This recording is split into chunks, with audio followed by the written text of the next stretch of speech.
Hello guys, അങ്ങനെ ഞങ്ങൾ പുതിയൊരു വീഡിയോ ആയിട്ട് വന്നിരിക്കുകയാണ്. വീണ്ടും പുതിയൊരു വീഡിയോ അല്ല, പഴയൊരു വീഡിയോ തന്നെയാണ്. കഴിഞ്ഞ സമ്മറിൽ എടുത്തതാണ്. ഇപ്പോഴാണ് ഇതൊന്ന് എഡിറ്റ് ചെയ്ത് കഴിഞ്ഞിട്ടുള്ളത്. ഞങ്ങൾ നിൽക്കുന്ന ഫ്ലാറ്റിൻ്റെ ഓണർ വിളിക്കാൻ തുടങ്ങിയിട്ട് കുറേ കാലമായി. ഞങ്ങളിതുവരെ പോയിട്ടില്ല. അപ്പോൾ ഈ പ്രാവശ്യം സമ്മറിൽ ആൾ ഞങ്ങളെ വീട്ടിലേക്ക് ഇൻവൈറ്റ് ചെയ്തു. അപ്പോൾ ഞങ്ങൾ വിചാരിച്ചു അപ്പോൾ എന്തായാലും ഒന്ന് പോകാം, ആ സ്ഥലമൊക്കെ ഒന്ന് കാണാം, അവരുടെ ജീവിതശൈലി എങ്ങനെയാണെന്ന് തിരിച്ചറിയാം, എസ്റ്റോണിയക്കാരെങ്ങനെയാണ് ജീവിക്കുന്നത്, ഒരു ദിവസം അവരുടെ ഫാമിലിയുടെ കൂടെ തങ്ങാം. അപ്പോൾ അതാണ് ഇന്നത്തെ ഞങ്ങളുടെ ട്രിപ്പ്. ഓണർ ഒരു എസ്റ്റോണിയനാണ്. ആളെ കാണും, ആളോട് സംസാരിക്കും, ആളുടെ വീട്ടുകാരെ പരിചയപ്പെടും. പിന്നെ അവരിങ്ങനെയാണ് അവരുടെ കൺട്രീസ് ആയിട്ടുള്ള വീട് എങ്ങനെയാണ്, കോട്ടേജ് എങ്ങനെയാണെന്ന് കാണും. അവരെങ്ങനെയാണ് നോർമലി കുക്ക് ചെയ്യുന്നത്, ജീവിക്കുന്നത്, അതൊക്കെ നമുക്കിതിലൂടെ കാണാം. അപ്പോൾ അതൊക്കെയാണ് ഇന്നത്തെ വിശേഷങ്ങളായിട്ട് നമ്മൾ കാണിക്കാൻ പോകുന്നത്. അപ്പോൾ അങ്ങനെ ഞങ്ങൾ കറക്റ്റ് ടൈമിന് തന്നെ തുറി റെയിൽവേ സ്റ്റേഷനിലെത്തി. ഇപ്പോൾ നോക്കുമ്പോൾ തന്നെ ആളുടെ 9 പിള്ളേരൊക്കെ ആയിട്ട് ഒരു വണ്ടിയിൽ. ഹരീസ് റെഡിയല്ലേ, നമ്മൾ ഇന്ന് ആക്ടിവിറ്റീസൊക്കെ സെറ്റല്ലേ എന്ന് പറഞ്ഞ ആൾ വന്നിരിക്കുകയാണ്. ഞങ്ങൾ എസ്റ്റോണിയയിൽ വന്നിട്ട് ഏകദേശം ഒരു 5 കൊല്ലമായി. പക്ഷേ ഇപ്പോൾ ഇത് ആദ്യമായിട്ടാണ് നമ്മളൊരു കൺട്രി സൈഡിൽ പോയി എസ്റ്റോണിയൻസിൻ്റെ ഒപ്പം, അതായത് നമ്മൾ ഫ്രണ്ട്സായിട്ടൊക്കെ പുറത്ത് പോകുന്നുണ്ടെങ്കിലും എസ്റ്റോണിയൻസിൻ്റെ ഒപ്പം അവരുടെ ഇങ്ങനത്തെ ഒരു ഫാം എക്സ്പീരിയൻസ് ഇതാദ്യമായിട്ടാണ് നമുക്ക് കിട്ടുന്നത്. ഇനി ഇവിടെ ഏറ്റവും അവസാനത്തെ മോളം നോക്കിക്കൊണ്ട് നിൽക്കാണ്. പിന്നിക്കോട്ടൊരു സാധനം പോകുന്നുണ്ട്. ഇവനാണ് പെശകാണേ, നമ്മുടെ കൂടെ. ഇവനാണ് പേടിച്ചിട്ട് പിള്ളേര് ഓടിക്കൊണ്ട് കിടക്കണം. ഇവനാള് സീനില്ല എന്നുള്ളത് നമുക്കെല്ലാം അറിയുള്ളൂ. സാധാരണ കോഴികളുടെ ഫാം.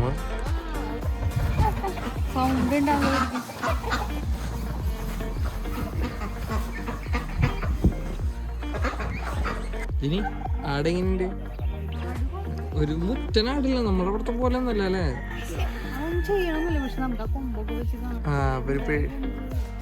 കൂളായിട്ട് നിക്കണല്ലേ? ഓക്കെ, വരണാണെന്ന് പേടിക്കും. ഇവര് വന്ന് അലക്കി നത്തിങ് ജസ്റ്റ് സ്മൈൽ. ഇപ്പോൾ ഇവർ നമ്മളോട് ചോദിക്കുകയാണ് ഇന്ത്യയിൽ എങ്ങനെയാണ് കാറ്റിൽ ഫാം, അവിടെ കാര്യങ്ങളൊക്കെ എങ്ങനെയാണ്, അവിടെ ആട്ടുംപാലുണ്ടോ അല്ലെങ്കിൽ പശു ഉണ്ടോ? അപ്പോൾ നമ്മൾ പറഞ്ഞു പിന്നെ പശുവും പാലുണ്ട്, നമ്മളത് ഡെയിലി യൂസ് ചെയ്യുന്നുണ്ട്, ആട്ടുംപാലുണ്ട് എന്നൊക്കെ വെച്ചലക്കിയപ്പോൾ അവർ പറഞ്ഞു എന്നാൽ പിന്നെ നിങ്ങൾ ഞങ്ങളുടെ ആട്ടുംപാലൊന്ന് ടേസ്റ്റ് ചെയ്തിട്ട് പറയും, എന്താ വ്യത്യാസം, സെയിം ആണോ അല്ലേ എന്നൊക്കെ.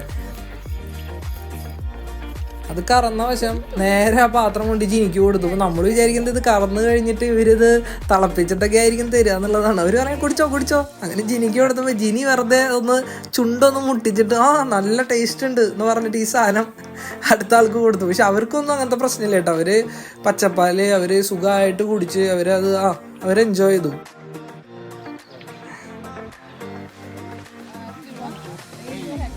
Yes, she needs one.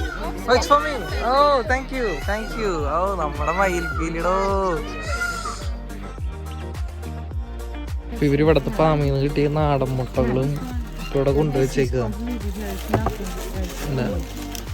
അതിൽ നമ്മൾ ഇഷ്ടമുള്ളത് വാങ്ങിച്ചോളം പറഞ്ഞപ്പോ ഞങ്ങളിങ്ങനെ നോക്കിക്കൊണ്ടിരിക്കുക.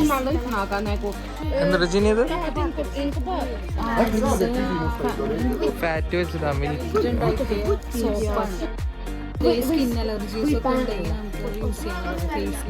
ഹാൻഡ് മെയ്ഡ് അല്ലേ? ഹാൻഡ് മെയ്ഡ് സാധനം അല്ലേ? കണക്ക് കൂട്ടുന്ന തിരക്കിലാണ് ഞങ്ങള്. സാധനങ്ങളൊക്കെ വാങ്ങിച്ചിട്ട്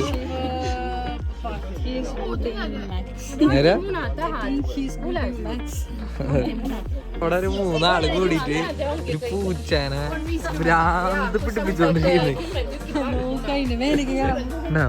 എന്തൊരു പൂച്ചാനെ ഭ്രാന്ത് പിടിപ്പിക്കാന്ന് പറഞ്ഞ.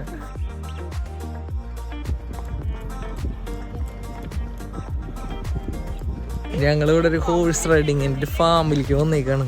ആളുടെ മൂത്ത മോൻ ഹോഴ്സ് റൈഡിങ് ഒക്കെ പഠിക്കുന്നുണ്ട്. അപ്പോൾ ആള് ഞങ്ങളങ്ങോട്ട് കൊണ്ടുവന്നു.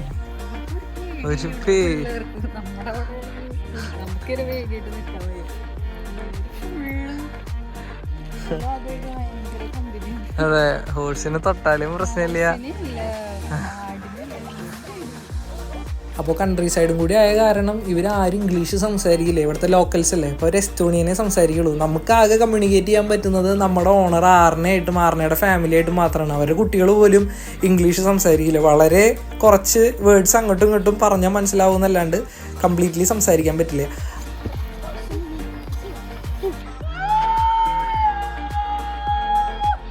വിളിക്കണ ഹോഴ്സിനെ വിളിച്ചതാ.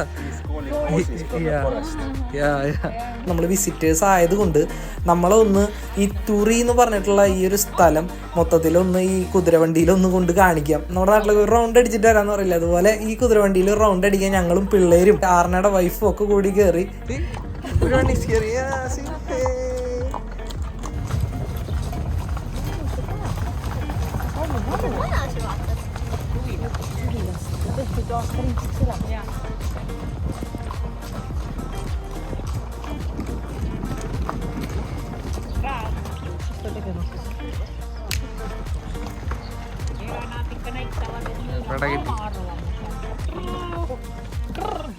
അപ്പോൾ ഈ കുട്ടികളെ പണ്ട് മുതലേ ട്രെയിൻ ചെയ്യിപ്പിച്ചിട്ട് അവർക്ക് ഇഷ്ടപ്പെട്ട ഒരു കുതിരയുമായിരിക്കും അവരെ ട്രെയിൻ ചെയ്യിപ്പിക്കുന്നുണ്ടാവുക. അപ്പോൾ അവരെന്ത് ചെയ്യണം എന്ന് വെച്ച് കഴിഞ്ഞാൽ അവർ ഹോഴ്സ് റൈഡിങ് ട്രെയിനിങ് കഴിഞ്ഞ് കഴിഞ്ഞാൽ കുതിരയുടെ എല്ലാ കാര്യങ്ങളും അവർ തന്നെ നോക്കണം. അതായത് കുതിരേനെ കുളിപ്പിക്കൽ, ക്ലീനിങ്, ബ്രഷ് ചെയ്ത് അവരുടെ എന്താ പറയുക ഹെയർ റിമൂവ് ചെയ്യൽ. അത് അവർ ഇപ്പോൾ കൊണ്ടുപോയി റൈഡ് കഴിഞ്ഞ് കഴിഞ്ഞാൽ അവർ തിരിച്ച് കൊണ്ടുവന്ന് പ്രോപ്പർ പൊസിഷനിൽ ടൈ ചെയ്ത് അവർക്ക് വേണ്ട കാര്യങ്ങൾ ചെയ്ത് മെയിൻ്റനൻസ് ഒക്കെ ചെയ്തിട്ട് വേണം അവർ പോകാനായിട്ട്.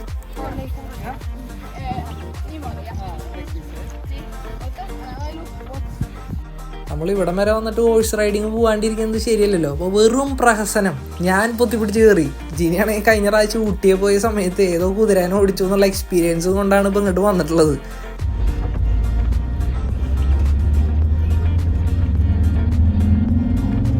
അപ്പോൾ ഇതാണ് അവരുടെ വീട്. അപ്പോൾ നമ്മൾ എത്തിയ ദിവസം തന്നെ ഇവരുടെ ഫാമിലി ആൽബം ഒക്കെ എടുത്ത് തന്ന് ചെറിയൊരു ഇൻട്രൊഡക്ഷൻ എന്നുള്ള പോലെ ജിനിക്ക് കാണിച്ചു കൊടുക്കുകയാണ് ഇവരെ കല്യാണ ആൽബം. എന്തൊക്കെയാണ്, ആരൊക്കെയാണ്, ഏതൊക്കെ കൊല്ലാണ് കുട്ടികൾ ഉണ്ടായത് എന്നുള്ളതൊക്കെ കുറച്ച് കഥകളൊക്കെ ആയിട്ട് ഇങ്ങനെ പറഞ്ഞുകൊണ്ടിരിക്കുകയാണ്. അപ്പം നമ്മൾ ഓൾറെഡി പ്ലാൻ ചെയ്തിട്ടുണ്ടായിരുന്നു എത്തിക്കഴിഞ്ഞ് കഴിഞ്ഞാൽ ഇവർക്കൊരു ബിരിയാണി വെച്ച് കൊടുക്കണം, ഒരു ഇന്ത്യൻ ഫുഡ് വെച്ച് കൊടുക്കണം. ഇവർക്ക് ഇന്ത്യൻ ഫുഡ് ട്രൈ ചെയ്യണം എന്നാണ് പറഞ്ഞു.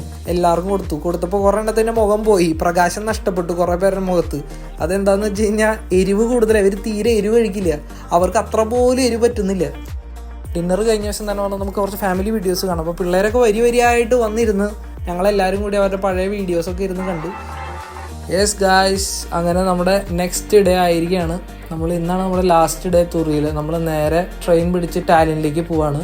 ജീനി ഇവിടെ ബ്രേക്ക്ഫാസ്റ്റൊക്കെ കഴിഞ്ഞ് പിള്ളേരൊപ്പം ഇരുന്ന് ആൽബമൊക്കെ നോക്കിക്കൊണ്ടിരിക്കുകയാണ്. അപ്പോൾ അങ്ങനെ ഞങ്ങൾ യാത്ര അയക്കാനായിട്ട് ആറിനയുടെ ഫാമിലി പിന്നെ പിള്ളേരുകളൊക്കെ കൂടി റെയിൽവേ സ്റ്റേഷനിൽ വന്ന് നിൽക്കുകയാണ്. പിന്നെ ഒറ്റ ദിവസം കൊണ്ട് തന്നെ എല്ലാവരും നല്ല കമ്പനിയായി. ഇത്ര കാലം ടാലിൻ സിറ്റിയിൽ ജീവിച്ചിട്ട് ഒരു 2 ദിവസത്തേക്ക് വേണ്ടി കൺട്രി സൈഡിൽ വന്ന് ഇവരുടെ കൂടെ ജീവിക്കുമ്പോൾ ഇവരുടെ ഒക്കെ ലൈഫ് സ്റ്റൈൽ എന്ന് പറയുന്നത് വളരെ ഡിഫറെൻ്റ് ആണ് സിറ്റി ലൈഫിനേക്കാളും. അപ്പോൾ അതൊക്കെ വളരെ നമുക്ക് ഇപ്പോഴാണ് ഇതൊന്ന് എക്സ്പീരിയൻസ് ചെയ്യാൻ പറ്റിയത് after A long time actually. അപ്പോൾ നമ്മുടെ ഈ വ്ളോഗ് ഇവിടെ അവസാനിക്കുകയാണ്. ടാലിനിലെ വിശേഷങ്ങൾ, എസ്റ്റോണിയയിലെ വിശേഷങ്ങളൊക്കെ ആയിട്ട് നമുക്ക് പുതിയൊരു വീഡിയോയിലൂടെ കാണാം. അപ്പോൾ അതുവരയ്ക്കും എല്ലാവർക്കും ബൈ.